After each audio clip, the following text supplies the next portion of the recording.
Hello बच्चों, कैसे हैं आप लोग। आई होप कि सब अच्छे होंगे। तो आइए स्वागत करते हैं आपके अपने केमिस्ट्री के यूट्यूब चैनल ई रसायन पर। आज के सेशन में बच्चों हम लोग बात करने वाले हैं केमिकल प्रॉपर्टीज़ ऑफ एल्काइंस के बारे में।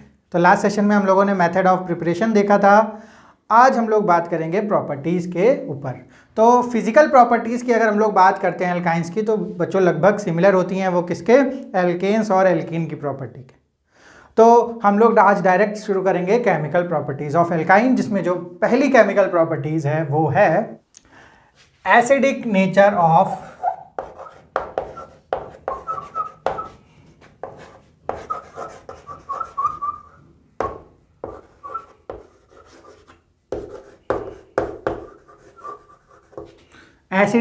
Of alkynes. तो अगर हम लोग किसी की एसिडिक नेचर को पता करना होता है तो बच्चों क्या करते हैं, हम लोगों ने क्लास 10th में एक बहुत अच्छी प्रॉपर्टी पढ़ी है एसिड की, कि अगर एसिड की रिएक्शन किसी मेटल से होती है तो वो सॉल्ट बनाता है और साथ में हाइड्रोजन गैस लिबरेट करता है। तो अगर हम लोग यहाँ पर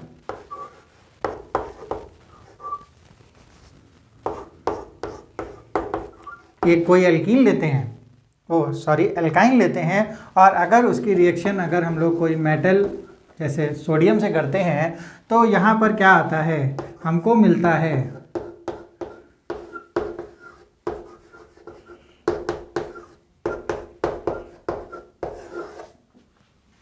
तो यहाँ पर भी हमको बच्चों H2 गैस लिबरेट हो रही है और साथ में सॉल्ट मिल रहा है। तो इसका मतलब है कि ये जो एल्काइन है, ये इसका कैसा नेचर है, इसका एसिडिक नेचर है। यानी ये इसमें H प्लस आयन क्या हो रहा है बच्चों, लिबरेट हो रहा है। किससे? हमारी इस एल्काइन से। तो इस वाले सॉल्ट को हम लोग क्या बोलते हैं, क्योंकि ये एसिटिलीन से है तो इसकी सॉल्ट का नाम होता है एसिटिलाइड। तो इस सॉल्ट को बोलते हैं एसिटिलाइड आयन। तो यहाँ पर बच्चों हम लोग बोल सकते हैं इसको मोनोसोडियम एसिटिलाइड।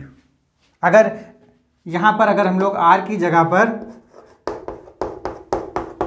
ये वाला एसिटिलीन वाला मॉलिक्यूल लेते और इसकी सेम रिएक्शन कराते Na से, तो हमारा क्या होता है, ये भी हमारा एसिडिक नेचर का था और ये भी हमारा हाइड्रोजन एसिडिक नेचर का है, क्योंकि डायरेक्टली बच्चों कहाँ से जुड़ा हुआ है, ये एल्काइन से।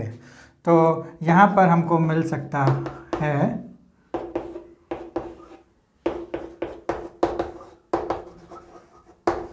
तो ये भी हमारा एसिटिलाइड आयन है, लेकिन इसको हम लोग बोल सकते हैं डाई सोडियम एसिटिलाइड आयन, और साथ में हमें मिलेगा हाइड्रोजन गैस।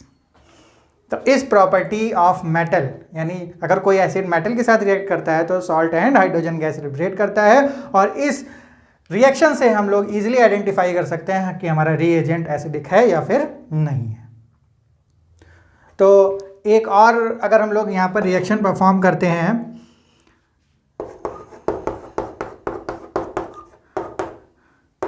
किसी बेस से बच्चों, तो अगर हम लोग NaNH2, ये अभी हम लोगों ने अपनी लास्ट सेशन में देखा था कि बहुत ही स्ट्रॉन्ग हमारा बेस होता है सोडा एमाइड। तो अगर इससे अगर ये रिएक्शन करे तो इसका मतलब है ये H यहाँ से हटेगा और Na प्लस आएगा, यानी फिर से हमारा क्या बनेगा, एसिटिलाइड आयन, और साथ में ये जो H है वो NH2 माइनस से जुड़कर क्या बना लेगा, NH3। तो यहाँ पर भी बच्चों हम लोगों ने 10th क्लास में पढ़ा था कि एसिड और बेस मिलता है तो क्या बनता है, सॉल्ट एंड वाटर। लेकिन इस केस में वाटर नहीं बनेगा। अगर वाटर बनाना है तो हमको रिएक्शन करानी पड़ेगी NaOH से। अगर इसकी हम सेम NaOH से रिएक्शन कराते हैं तो हमारा ये सॉल्ट बनेगा, और OH और H मिलके क्या बना देगा बच्चों, H2O। यहाँ से भी बच्चों हमको पता चलता है जो हमारा एसिटिलीन है वो कैसा नेचर का है, वो एसिडिक नेचर का है।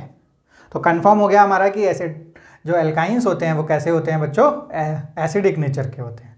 लेकिन यहाँ पर बच्चों बहुत ही ध्यान देने वाली बात ये है कि हमारा जो एल्काइन है और जो H एसिडिक नेचर का है वो कैसा है, वो कहाँ पर लगा हुआ है, लास्ट में लगा हुआ है बच्चों, ये भी और ये भी।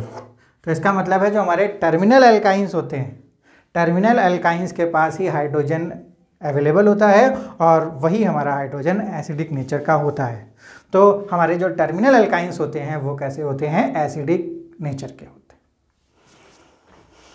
सो टर्मिनल एल्काइंस को हम लोग बच्चों कैसे पहचान सकते हैं, जैसे हमारा ये कोई क्या है, एल्काइन है, ट्रिपल बॉन्ड है, लेकिन बच्चों यहाँ पर जो ट्रिपल बॉन्ड है ये कैसा है, इस पूरी ये जो हमारा कंपाउंड है उसके बीच में कहीं पर लाई कर रहा है। और अगर हम लोग इस तरीके से, तो ये जो हमारा ट्रिपल बॉन्ड है ये कहाँ पर है, बिल्कुल लास्ट वाले कार्बन पर है, तो इसको हम लोग बोलेंगे टर्मिनल एल्काइन और इसको टर्मिनल एल्काइन नहीं बोलेंगे। तो यहाँ पर हमारे पास कोई भी H नहीं है, तो इसका मतलब है यहाँ पर एसिडिक हाइड्रोजन अवेलेबल नहीं है और यहाँ पर हमारे पास अवेलेबल है, तो ये हमारा क्या बोला जाता है, टर्मिनल एल्काइन, टर्मिनल एल्काइन। तो अब हम लोग देखते हैं कि जो हमारा टर्मिनल एल्काइन होता है, यानी जो एल्काइंस होते हैं वो उनमें ऐसा क्या होता है जो हमारा एल्कीन के पास भी नहीं होता। तो बच्चों अगर हम लोग इस कार्बन की और इस कार्बन की और इस कार्बन की कंपैरिजन करें, तो इन तीनों कार्बन का अगर हम लोग हाइब्रिडाइजेशन निकालें तो ये होता है बच्चों sp, क्योंकि एक सिग्मा ये तो sp, एक सिग्मा ये और ये 3 सिग्मा, तो ये हो गया हमारा sp2, और यहाँ पर 4 सिग्मा के साथ इसका हो गया हाइब्रिडाइजेशन sp3। तो अगर हम लोग बच्चों इसमें s करेक्टर देखते हैं तो s करेक्टर हमारा कितना आता है, एक s और एक p, तो ये 50 यानी s करेक्टर कितना आ गया बच्चों, 50%। यहाँ पर s करेक्टर कितना आ जाएगा, 33.3%। यहाँ पर बच्चों एक s और 3 p, तो यहाँ पर s करेक्टर हमारा आ जाएगा 25%। तो अगर हम इन तीनों की कंपैरिजन करते हैं तो हमारे पास सबसे ज़्यादा s करेक्टर हमको मिलता है अपनी एल्काइंस में। तो s करेक्टर अगर बच्चों ज़्यादा है, अगर s करेक्टर ज़्यादा है तो हमारी इलेक्ट्रोनिगेटिविटी भी क्या होगी, ज़्यादा होगी। s जो हमारा ऑर्बिटल होता है वो मोस्ट सिमेट्रिकल ऑर्बिटल होता है और कैसी टेंडेंसी रखता है, इलेक्ट्रॉन को खींचने की। तो इलेक्ट्रोनिगेटिविटी मतलब क्या होता है कि जो शेयर्ड पेयर ऑफ इलेक्ट्रॉन होता है उसको ये क्या करता है, अट्रैक्ट करता है, सबसे ज़्यादा sp वाला कार्बन।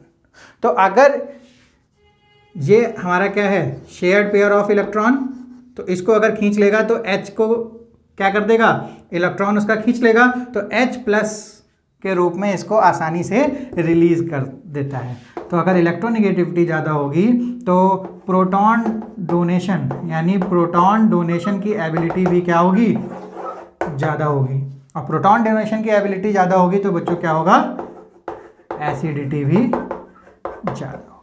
तो दैट्स वाई हमारा जो ट्रिपल बॉन्ड वाला कार्बन होता है उसका नेचर होता है मोर एसिडिक नेचर। अगर बच्चों इसके हम pKa की बात करें, इन तीनों के pKa की वैल्यू की बात करें हैं तो लगभग इसका 25 और इसका 35 और इसका 45 आता है।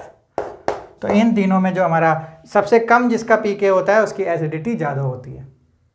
तो आगे हम लोगों ने pKa की वैल्यू इसलिए बात की बच्चों क्योंकि हम ऑर्गेनिक केमिस्ट्री में आगे अलग अलग चैप्टर्स में अलग अलग कंपाउंड्स की एसिडिटी को कंपैरिजन कर सकते हैं अगर हम लोगों को कहीं ना कहीं pKa की वैल्यू याद है। याद नहीं करनी है बच्चों pKa की वैल्यू, बस हमको एक रिलेटिवली स्टडी करनी होती है। अगर मान लीजिए बाई चांस हम लोग बच्चों जब अल्कोहल का चैप्टर पढ़ेंगे या उसमें हम लोग फिनॉल्स पढ़ेंगे तो जब उसकी एसिडिटी के बारे में हम लोग चर्चा कर रहे होंगे तो हमको कंपैरेटिवली पता होना चाहिए कि जो हम लोगों ने अल्काइंस पढ़ा था उसकी एसिडिटी कहाँ पर थी, या हमारी फिनॉल्स की एसिडिटी कहाँ पर होती है, या हमारी अल्कोहल की एसिडिटी कहाँ पर होती है।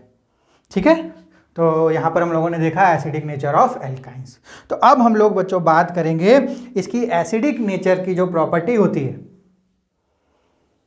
उसके ऊपर कुछ एग्जाम्पल्स करेंगे और फिर हम लोग इसका जो कैरेक्टरिस्टिक है ये इसके बेसिस पे जो ये रिएक्शन दिखाता है उसकी भी हम लोग चर्चा करेंगे। सो यहाँ पर बच्चों हमारे सामने 2 एग्जाम्पल हैं। तो पहला एग्जाम्पल हमारा ये है, तो इसमें हम लोगों को एसिडिटी की क्या बताना है, ऑर्डर बताना है। तो यहाँ पर हमको साफ दिख रहा है ये हमारा एल्काइन है, ये हमारा एल्कीन है और ये हमारा एल्केन है। तो अभी हम लोगों ने देखा कि हमारा जो एल्काइन होता है वो सबसे ज़्यादा एसिडिक होता है, देन एल्कीन और फिर कौन सा, एल्केन, क्योंकि हमारा एस कैरेक्टर सबसे ज़्यादा किस में होता है, इसमें होता है बच्चों, कितना 50%, 33% एंड 25%। इसकी बात करें अगर हम लोग एग्जाम्पल नंबर 2 की, तो यहाँ पर बच्चों तीनों ही हमारे क्या हैं, एल्काइन हैं। और अभी हम लोगों ने बात किया कि हमारा जो एल्काइन है उसके बावजूद हमको क्या देखना है कि हमारा एसिडिक हाइड्रोजन प्रेजेंट है कि या नहीं है। तो ये बच्चों हमारा कैसा है, टर्मिनल एल्काइन ही नहीं है, तो इसलिए यहाँ पर इस कार्बन और इस कार्बन के पास एक भी हाइड्रोजन नहीं है जो कि एसिडिक होता।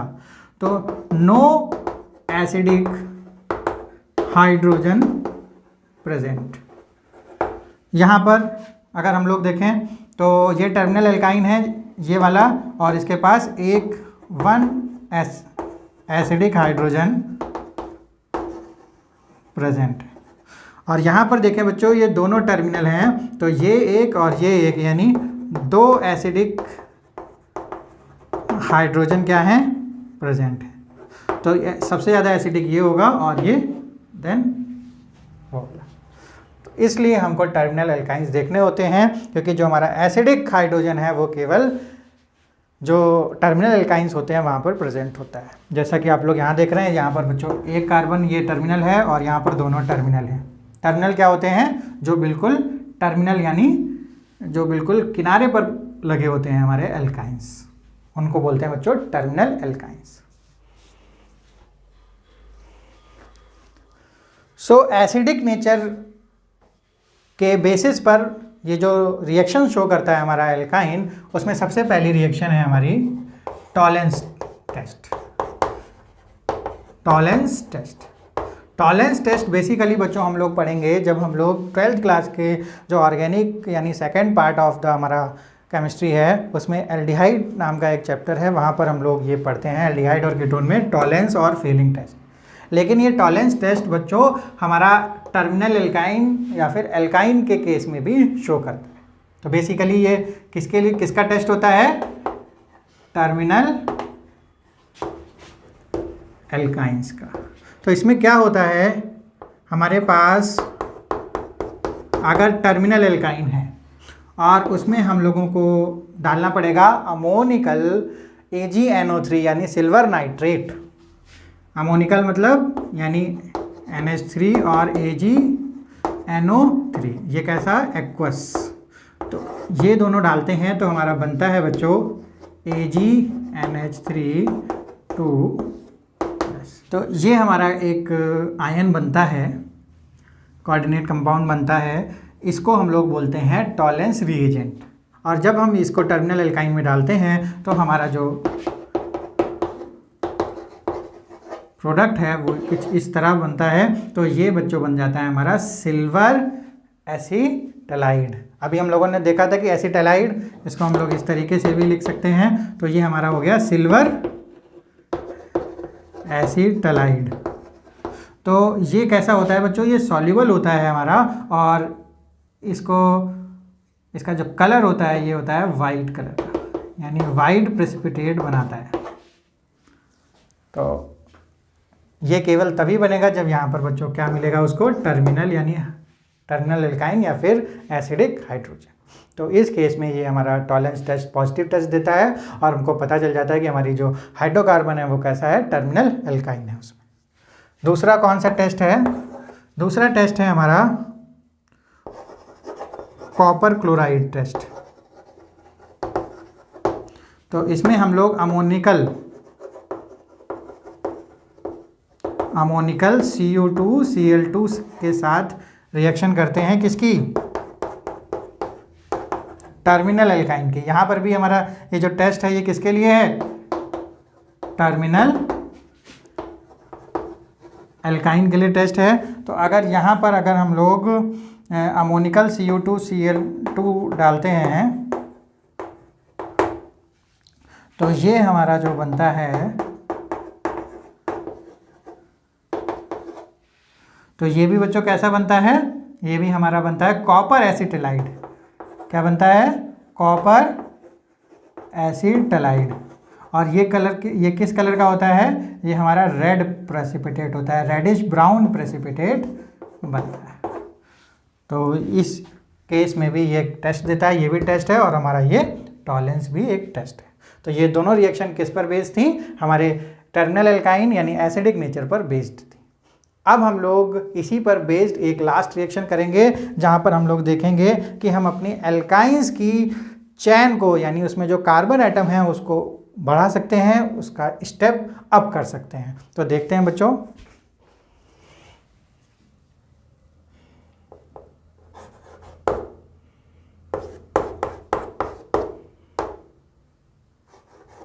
ये हमारी एसिटिलीन है, या फिर हम लोग बोल सकते हैं ये यहाँ पर भी हमारे क्या है? टर्मिनल एल्काइंस हैं।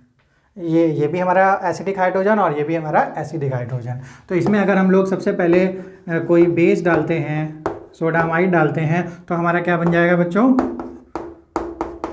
एसिटिलाइड बन जाएगा। मोनोसोडियम भी बन सकता है और डाइसोडियम भी, अगर इसके 2 इक्विवेलेंट ले लेते हैं हम लोग।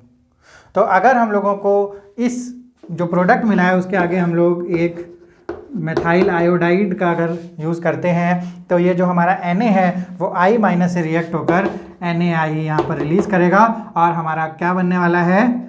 HCCH3। तो बच्चों अभी यहाँ पर हमारे 2 कार्बन के एटम प्रेजेंट थे, और इस प्रोडक्ट में हमारे 1 2 3 कार्बन प्रेजेंट है। तो हमारी 1 कार्बन की स्टेपिंग अप हो गई है बच्चों। अगर हम लोगों को 2 कार्बन यहाँ पर बढ़ाने हैं, तो हम लोग क्या कर सकते हैं? सबसे पहले हम लोग एसिटिलाइड आयन बनाएंगे। तो हमको करना पड़ेगा बच्चों, ये दोनों हमको हटाने पड़ेंगे। इसका मतलब हमें NaNH2 के कितने? 2 इक्विवेलेंट लेने पड़ेंगे। तो यहाँ पर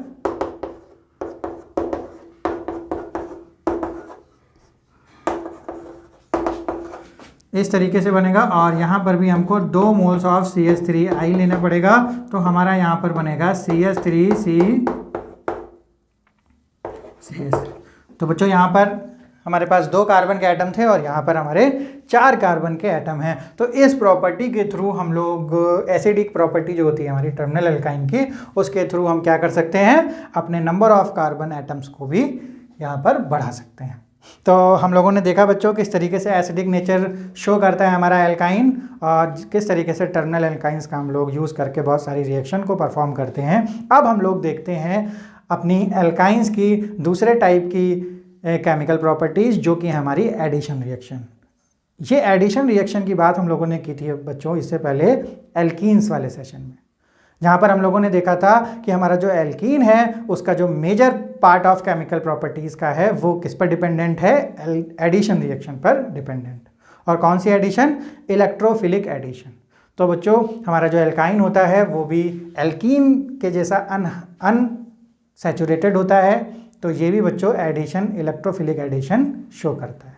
तो आइए देखते हैं एडिशन रिएक्शन ऑफ एल्काइंस। तो इसी क्रम में बच्चों हमारी पहली एडिशन रिएक्शन है addition of halogen. Addition of halogen. तो सबसे पहले अगर हम लोग एल्काइन लेते हैं और इसमें क्या करते हैं? Br2, ये हमारा हैलोजन है, या इसको हम लोग ब्रोमीन बोलते हैं। तो ब्रोमिनेशन करवाने वाले हैं इन प्रेजेंस ऑफ CCl4। तो बच्चों इन रिएजेंट को देख के आपको याद आ रहा होगा कि हम लोगों ने एल्कीन में ब्रोमीन वाटर टेस्ट किया था विद दिस रिएजेंट। तो सेम हमें यहाँ पर प्रोडक्ट मिलने वाला है, देखते हैं क्या होता है। तो सबसे पहले हमारा जो काम हुआ था इसके साथ वो हुआ था ब्रोमीनियम आयन ब्रिज, जो कि हमारा कैसा था? हमारा कार्बोकैटायन जैसा बिल्कुल नहीं था। कार्बोकैटायन जैसा इसका जो कल्चर होता है वैसा नहीं होता है, तो इसको हम लोग बोलते हैं ब्रोमीनियम आयन ब्रिज। तो यहाँ पर अब जो Br+ यहाँ पर ब्रिज बना चुका है, तो Br- जो होगा, जो Br- होगा वो कहाँ से अटैक करेगा? इधर से अटैक ना करके इधर से अटैक करेगा। तो इसको बोलते हैं बच्चों एंटी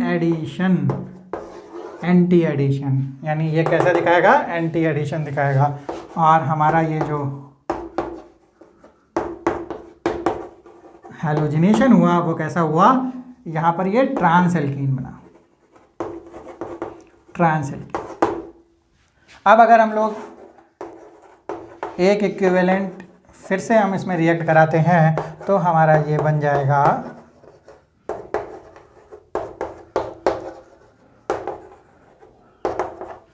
ये हमारा फाइनल प्रोडक्ट बनेगा। तो यहाँ पर बीच में हमको जो एल्कीन मिली वो कैसी मिली बच्चों? ट्रांस एल्कीन मिली, क्योंकि हमारा जो एडिशन था वो कैसा था? एंटी एडिशन था।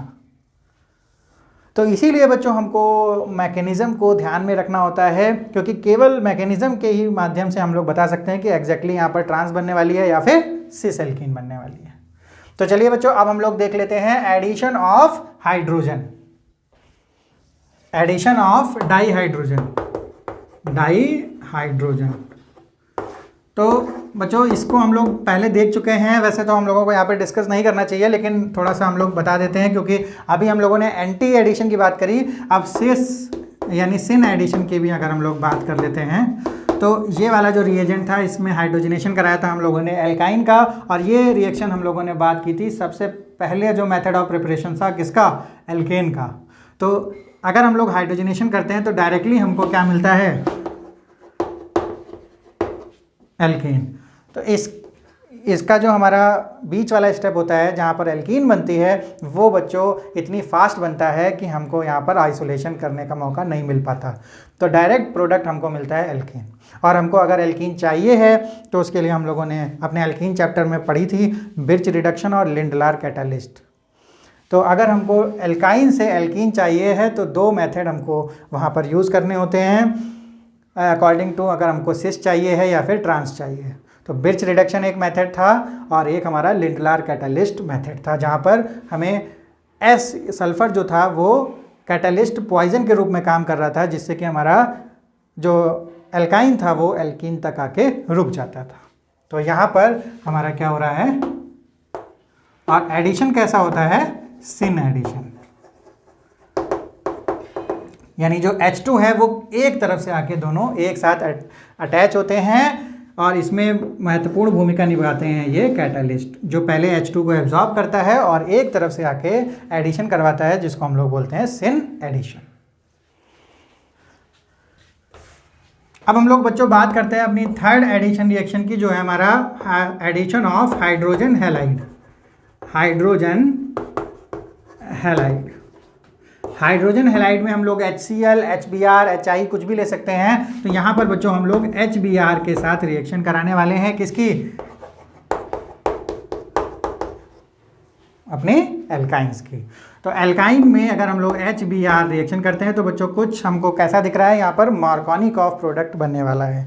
तो हम लोगों ने वहीं बात की थी कि इस तरीके से हम लोग मार्कोनिकॉफ प्रोडक्ट नहीं बनाते हैं, क्योंकि अगर हमारा यहाँ पर रीअरेंज पॉसिबल होता है तो हमारा प्रोडक्ट मार्कोनिकॉफ ना बन के रीअरेंज प्रोडक्ट बन सकता है। तो बच्चों हम लोग मैकेनिज्म के थ्रू ही यहाँ पर देखेंगे कि हमारा प्रोडक्ट क्या बनने वाला है। तो दो ऑप्शन है यहाँ पर। सबसे पहले इलेक्ट्रोफिलिक एडिशन होगा, तो H+ के साथ दो पॉसिबिलिटी हैं।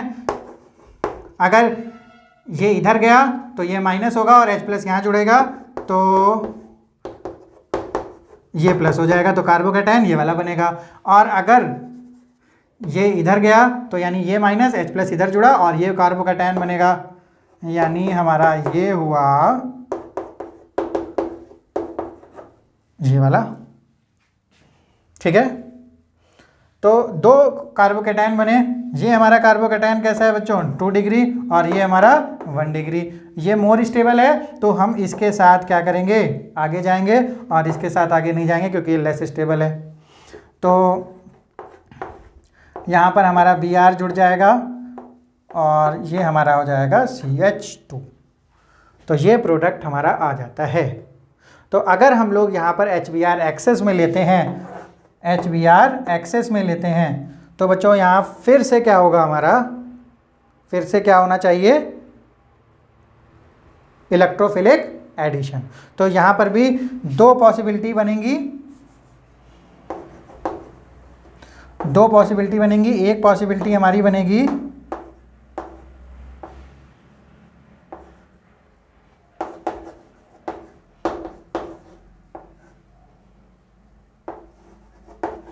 और दूसरी पॉसिबिलिटी बनेगी हमारी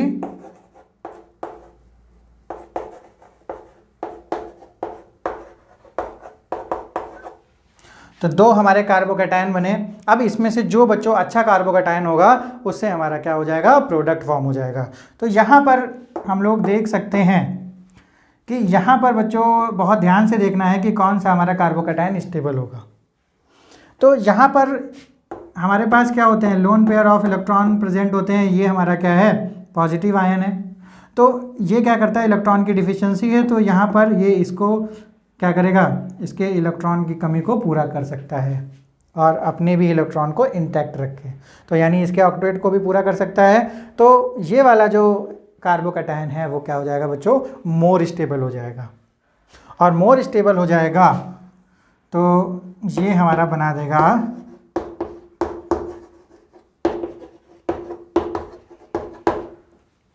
इसका मतलब है ये वाला जो प्रोडक्ट हुआ वो कैसा है बच्चों, एक ही कार्बन पे दोनों हेलोजन है तो इसको बोलते हैं जेम डाई हैलाइड। तो इन केस ऑफ एल्काइन, ये बच्चों बात ध्यान रखने वाली होती है कि इन केस ऑफ एल्काइन अगर हमारा HBr का एडिशन होता है तो हमारा जो प्रोडक्ट होगा वो कैसा होगा, जेम डाई ब्रोमाइड या जेम डाई हैलाइड ही हमेशा आएगा प्रोडक्ट। क्यों आया, हम लोगों ने बच्चों जैसे मैकेनिज्म फॉलो किया था in case of alkene, in case of Markovnikov, वैसा सेम हम लोगों ने यहाँ फॉलो किया। हम लोगों ने 2 ऑप्शन देखे, 2 जो पॉसिबिलिटी थी दोनों देखी। जो मोर स्टेबल पॉसिबिलिटी थी उससे हम लोग आगे गए।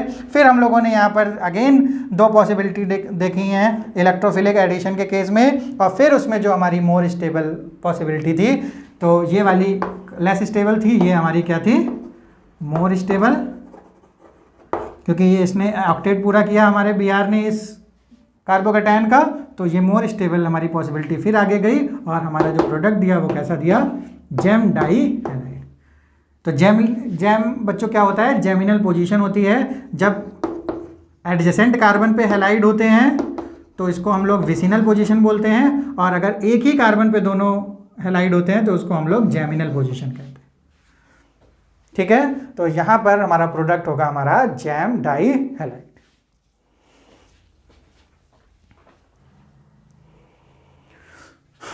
नेक्स्ट है बच्चों हमारा 4th, यहां पर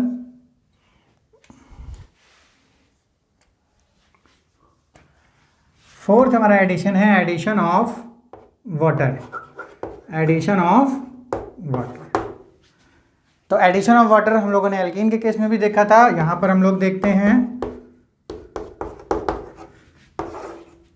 अच्छा, वहां पर कैसा किया था वाटर का एडिशन, हम लोगों ने 1 से ज़्यादा मेथड हम लोगों ने वहां देखे थे। तो एडिशन ऑफ वाटर हम लोगों ने वहाँ डायरेक्टली भी देखा था, जिसको हम लोगों ने बोला था एसिड कैटेलाइज्ड हाइड्रेशन, और दूसरा एक देखा था ऑक्सी मर्क्यूरेशन डीमर्क्यूरेशन, जहाँ पर हम लोगों ने पहले एक आयन ब्रिज बनाया था, मर्क्यूनियम आयन ब्रिज। तो ऐसा ही हम लोग कुछ यहाँ करने वाले हैं HgSO4 के साथ। HgSO4 के साथ हम लोग यहाँ पर एक H2SO4 और डाइल्यूट यानी वाटर के साथ लेंगे। तो सबसे पहले ये क्या करेगा, मर्क्यूरियम आयन ब्रिज बनाता है। कैसे बनाएगा,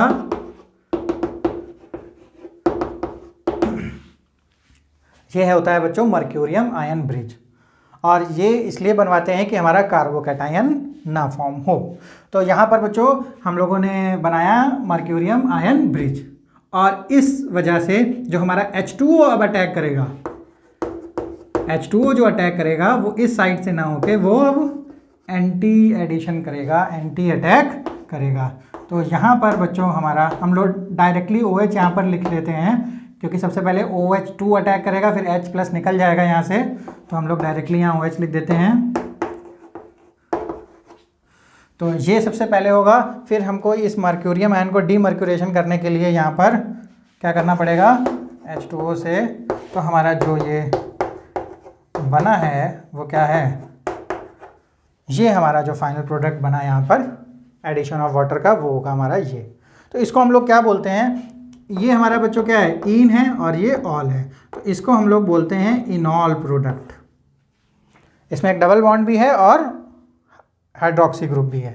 तो इनॉल क्या होता है बच्चों, इनॉल हमेशा टाइटोमराइजेशन दिखाता है। किसके साथ, किसके साथ टाइटोमराइजेशन दिखाता है, वो हमेशा इसके जो लोन पेयर हैं वो इधर आएंगे और यहाँ पर रिजोनेंस टाइप का कुछ होगा और यहाँ पर ये हो जाएगा डबल बॉन्ड O और ये हो जाएगा, यहाँ पर जब माइनस आएगा तो ये H प्लस यहाँ पर अटैच हो जाएगा और ये CH3 हो जाएगा और ये बन गया हमारा कीटोन। तो कीटोन और इनॉल फॉर्म एक दूसरे में आपस में क्या होते रहते हैं, चेंज होते रहते हैं, जिसको हम लोग बोलते हैं कीटो इनॉल टाटोमराइजेशन। कीटो इनॉल टाटोमराइजेशन। तो जब एडिशन ऑफ वाटर करते हैं हम लोग इन केस ऑफ एल्काइन तो हमको ये दो प्रोडक्ट मिलते हैं। फाइनल प्रोडक्ट हमको मिलता है कीटोन और हमको इनॉल फॉर्म का।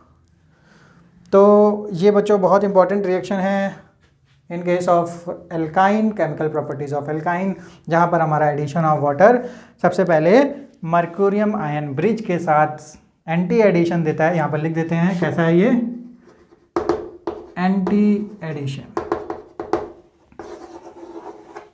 Anti addition of water. और फाइनली हमको एक टाटोमर्स मिलता है इनॉल और कीटोटैटोमर। तो यहाँ पर बच्चों हम लोगों ने देखा कि किस तरीके से एडिशन, इलेक्ट्रोफिलिक एडिशन रिएक्शन दिखाता है हमारा एल्काइन, जैसे हमारा एल्कीन दिखा रहा था।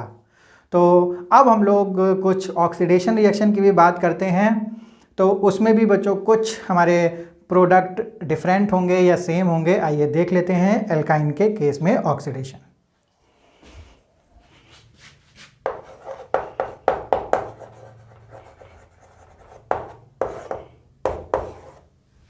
तो पहली ऑक्सीडेशन रिएक्शन है, ऑक्सीडेशन कराएंगे बाई कोल्ड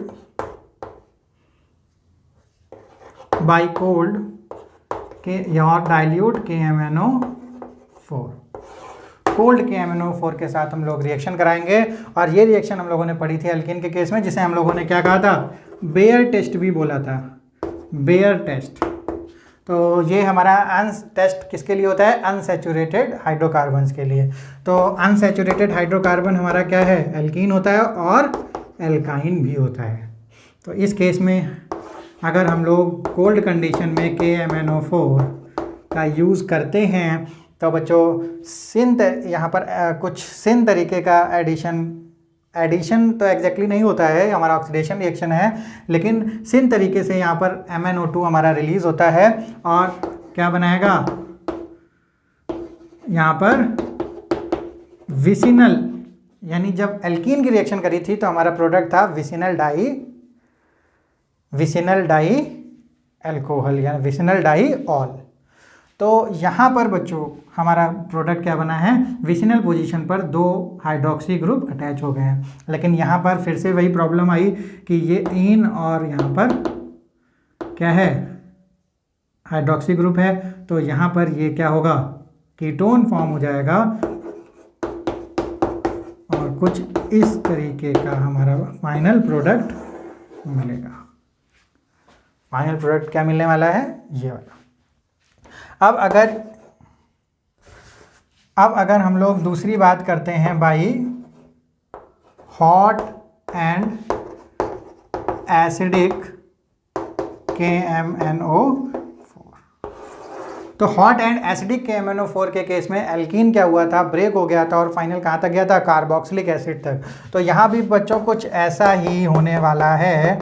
और अगर हम लोगों ने हॉट मतलब 100 डिग्री सेंटीग्रेड अगर हम लोगों ने क्या किया, KMnO4 को एसिडिक कंडीशन में यहाँ पर रखा, तो ये जो ऑक्सीडाइजिंग एजेंट होता है बड़ा खतरनाक ऑक्सीडाइजिंग एजेंट होता है और केवल अल्कोहल तक ही नहीं, ये कहाँ तक ले जाएगा, इसको ब्रेक कर देंगे और ये RCOH HCOH यहाँ तक ले जाता है फाइनल जो हमारा कार्बोक्सिलिक एसिड होता है।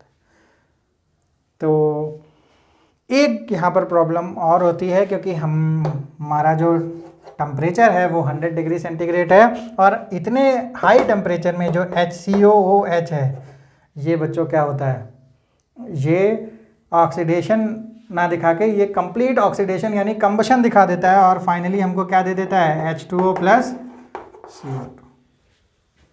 तो अगर कहीं पर इस तरीके का HCOH बन रहा है तो उसका final product hot 100 degree centigrade के केस में क्या हो जाने वाला है, वाटर एंड कार्बन डाइऑक्साइड में वो अल्टीमेटली कंबस्ट हो जाने वाला है।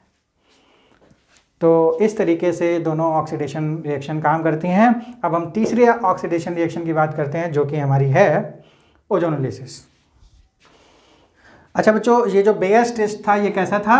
ये हमारा KMnO4 कैसा होता है? पर्पल कलर का होता है। और ये फाइनल प्रोडक्ट जब इस सब KMnO4 को कंज्यूम कर लेगा तो ये हमारा कैसा हो जाएगा? कलरलेस। तो अगर हमारा KMnO4 कलरलेस हो जाता है तो इसका मतलब है कि हमारा जो प्रेजेंट है हाइड्रोकार्बन वो कैसा है? अनसैचुरेटेड है, यानी एल्कीन या फिर एल्काइन है। इसी को हम लोग क्या बोलते हैं? Bears test. थर्ड ऑक्सीडेशन है हमारा ओजोनोलिसिस। ओजोनोलिसिस में हमारा जो एल्कीन था, एल्कीन ने सबसे पहले ओजोनाइड बनाया था और उसके बाद ऑक्सीडेशन जो प्रोडक्ट मिला था वो लगभग सिमिलरली हमारा इसके साथ काम होगा। किसके साथ? एल्काइन के साथ। तो हमारा जो फर्स्ट रिएजेंट था वो क्या था? ओजोन विद CHCl3, यानी क्लोरोफॉर्म के साथ अगर हम लोग ओजोन की रिएक्शन कराते हैं फर्स्ट केस में, और सेकंड केस में हम लोग डालते हैं H2O, तो फाइनल प्रोडक्ट यहाँ से क्या मिलता था? ये ब्रेक होके RCOOH और प्लस HCOOH। तो अब हमको यहाँ पर क्या हुआ है? कार्बोक्सिलिक एसिड तक गया, क्योंकि बच्चों ये कैसा था? ये हमारा ऑक्सीडेटिव अटैक था, यानी ऑक्सीडेटिव ओजोनोलिसिस बोलते हैं इसको। और रिडक्टिव वाले में हम लोगों ने Zn डाला था वहाँ पर, तो अभी हम लोगों ने यहाँ Zn नहीं डाला है, तो इसलिए ये दोनों ब्रेक होके डायरेक्टली कहाँ तक जाएंगे? कार्बोक्सिलिक एसिड तक। पर बच्चों यहाँ पर जो HCOH है वो आगे ब्रेक नहीं होगा, कंबस्ट नहीं होगा, क्योंकि यहाँ जो हमारा टेम्परेचर है वो लगभग बहुत डाउन है, कम है। जब ये ब्रेक हो रहा था वहाँ पर टेम्परेचर था बच्चों 100 डिग्री सेंटीग्रेड, तो यहाँ पर ऐसा कोई चीज़ नहीं होने वाली। अगर ओजोनोलिसिस की बात अगर हम लोग करते हैं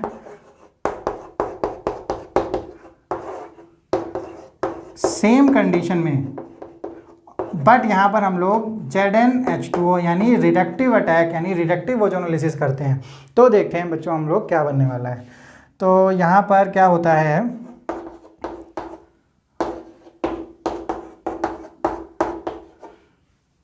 बॉन्ड C और C के बीच में इन केस ऑफ एल्काइन यहाँ बना रहता है, और फाइनली जब ये रिडक्टिव अटैक होता है तो हमारा जो कंपाउंड बनता है वो कुछ ऐसा बनता है बच्चों, जो अभी हम लोगों ने कोल्ड KMnO4 में देखा था। तो अगर हमको ये फाइनली ऑक्सीडेशन करवाना है इस तरीके का, तो हमको यहाँ पर रिडक्टिव ओजोनोलिसिस ना करके केवल ऑक्सीडेटिव ओजोनोलिसिस करना पड़ेगा। तो आई होप कि जो ये ऑक्सीडेशन रिएक्शन थी इन केस ऑफ एल्काइंस वो आपको समझ आई होंगी। तो अब हम लोग चलते हैं अपनी लास्ट रिएक्शन पर, जो कि है हमारी पॉलीमराइजेशन ऑफ एल्काइंस।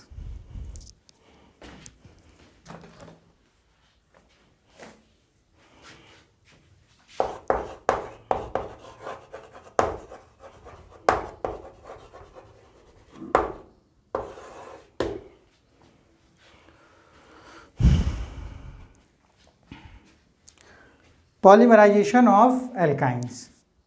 तो पॉलीमराइजेशन दो तरीके से हमारा यहाँ पर होगा। एक होगा हमारा लीनियर पॉलीमराइजेशन और दूसरा हमारा होगा साइक्लिक पॉलीमराइजेशन। तो लीनियर अगर हम लोग देखें, सबसे पहला हमारा क्या होगा? Linear polymerisation.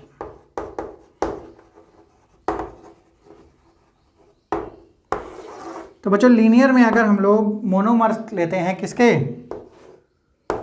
एसिटिलीन के मोनोमर ले लेते हैं, n नंबर्स में ले लेते हैं, और उसका अगर हम लोग एडिशन करवाते हैं, पॉलीमराइजेशन करवाते हैं, तो हमारा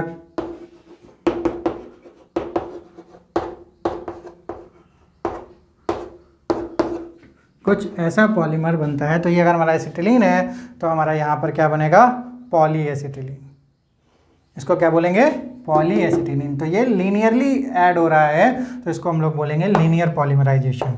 और अगर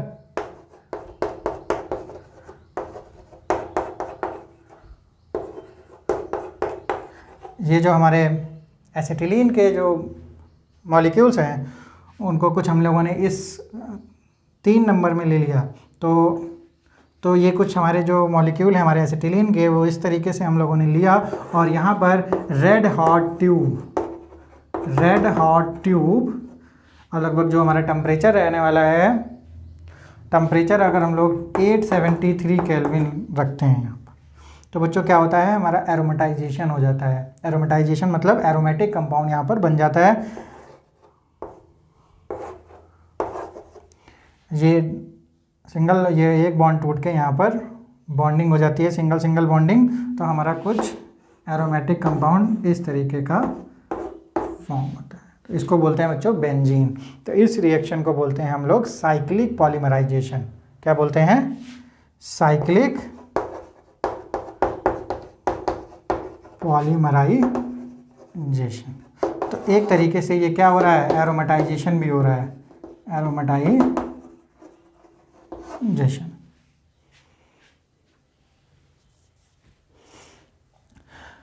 सो आई होप बच्चों आज आपको जो केमिकल प्रॉपर्टीज़ ऑफ एल्काइन के बारे में हम लोगों ने डिस्कस किया वो आप लोगों को समझ आ गया होगा। अब हमारा जो एल्कीन एल्काइन यहाँ पर कंप्लीट होता है। अब हम लोग जो नेक्स्ट सेशन में बात करेंगे वो या तो हम लोग कुछ क्वेश्चंस पर बात करेंगे या फिर हम लोग सीधे चलेंगे अपनी जो नेक्स्ट एरोमेटिक कंपाउंड है जिसके बारे में हम लोग डिस्कस करेंगे, वो है हमारा बेंजीन। तो टिल देन बच्चों बाय बाय। और इसी तरीके से आप लोग हमारे वीडियोस के साथ बने रहिए। आप लोगों को जो basic knowledge of organic chemistry है, बेसिक नॉलेज ऑफ केमिस्ट्री की है, वो आपको मिलती रहेगी। इसी तरीके से हमारे साथ बने रहिए। Till then bye bye. मिलते हैं हम अपने नेक्स्ट सेशन में।